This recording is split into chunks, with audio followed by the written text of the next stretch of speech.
You ever get that feeling that the world's most valuable information is locked away and you just don't have the key?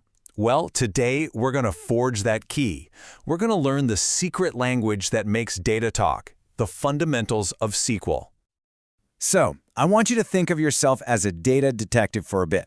You're facing this massive case, and all the clues, they're stored digitally. So the big mystery is, how do you interrogate that data? How do you get it to give up its secrets? Let's crack this case together. The first stop in any investigation is the case file room, right? In our world, that's called a database. It's just a huge, super organized collection where every single clue, every piece of evidence is stored, just waiting for a sharp detective like you to come and find it. Now, a good case file room isn't just a giant pile of papers all over the floor. No way. It's organized into filing cabinets. In a database, these are called tables. Each table holds a specific category of clues, one for customers, one for sales, maybe one for books, all laid out in these neat rows and columns to make our job a whole lot easier. So how do we actually ask these filing cabinets for information? I mean, you can't just shout at them, right? We need to speak their language, and that language is SQL, Structured Query Language. This is our main tool. It's the secret code that lets us ask really specific questions and get precise answers right back. All right, time to get our hands dirty. The first step in pretty much any investigation is just to see all the available evidence. So we're going to ask the database for the entire case file on our subject using our very first SQL query. A basic SQL query really only has two simple parts. First, you have SELECT. This is where you tell the database exactly which clues or which columns you want to look at.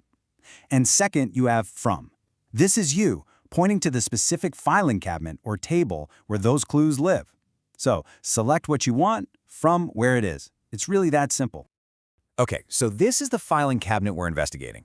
It's a table called titles. You can see it's got columns for part number, book title, development cost, and sale price. This is our raw evidence right here. Let's write our first query. We just want to see the book titles and their sale prices. So we write select book title and sale price from titles table. We're literally just saying select the book title and the sale price columns from the titles table.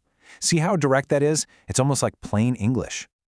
And boom, just like that, the database responds. It totally ignores the other columns and gives us this clean list of just the book titles and their prices. Our first piece of evidence is officially in the bag. Now, getting the whole file is a great start, but a good detective knows how to filter out all the noise. So it's time to focus our investigation and really zoom in on specific evidence using a powerful new tool, the where clause. Let's see this in action. Before, our query gave us a huge pile of books. But now, look what happens when we add one simple condition. We're asking for a price greater than or equal to $50. It's like we're using a magnifying glass to filter it all down to a small, totally relevant stack of clues. That's the power of adding a condition. The where clause works with a set of tools called comparison operators. These are the basic questions you can ask. Is this equal to something? Is it not equal to something? Greater than, less than, or equal to? Mastering these is absolutely crucial for asking sharp, targeted questions. But what if one clue isn't enough? I mean, real detective work is all about connecting the dots. SQL lets us do this with logical operators like and or. So you can ask for books that are expensive and are about sailing, for example. This lets you create these incredibly specific searches to zero in on exactly what you need. Okay, so we've gathered our specific clues, but right now, they're just kind of a jumbled list. The next stage of the investigation is to organize this evidence, arrange it so we can start to see patterns and make sense of the bigger picture. So let's ask a new kind of question. This time, we don't want a list. We just want a summary. How many books in our whole collection actually cost $50 or more? This is going to require a different kind of tool. And the answer is 17. So how do we get that so fast? Well, we used what's called an aggregate function, specifically the count function. Instead of listing every single clue, count just totals them up for us. It's an incredibly fast way to get a summary of all your evidence. And count is just the beginning. Your detective kit also includes sum to add up values, AVG to find the average, and max to find the highest value in a set. These are your go-to tools for understanding your data at a single glance.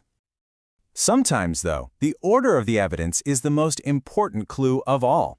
We can organize our results using the order by clause. Think of it like taking all the photos from a crime scene and pinning them to a corkboard, arranged from most important to least important. So here's a list of books and their prices just as the database might give them to us. It's completely jumbled.